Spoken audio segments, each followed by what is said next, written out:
Ще се оправя ли? Не бързим, а вървим напред заедно.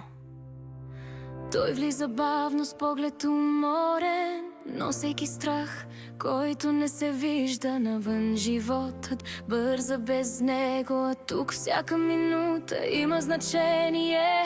Има дни, в които дъхът тежи, и нощи, в които мислите не спят, но дълбоко вътре нещо още казва: остани, още си тук.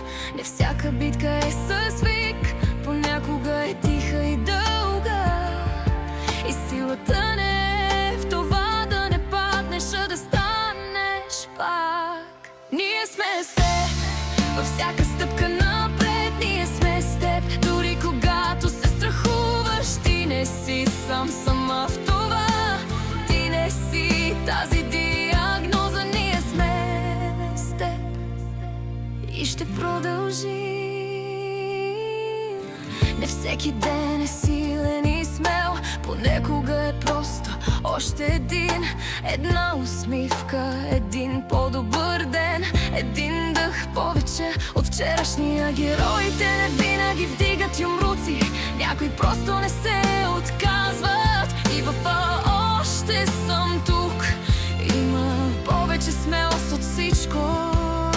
Да плачеш не значи край, значи, че си жив, а животът все още има план за теб. Ние сме с теб не само в добрите дни, ние сме с теб и когато нямаш сили. Дръж се, дишай, продължи, ти си нужен, нужна тук. Ние сме с теб и няма да си сам.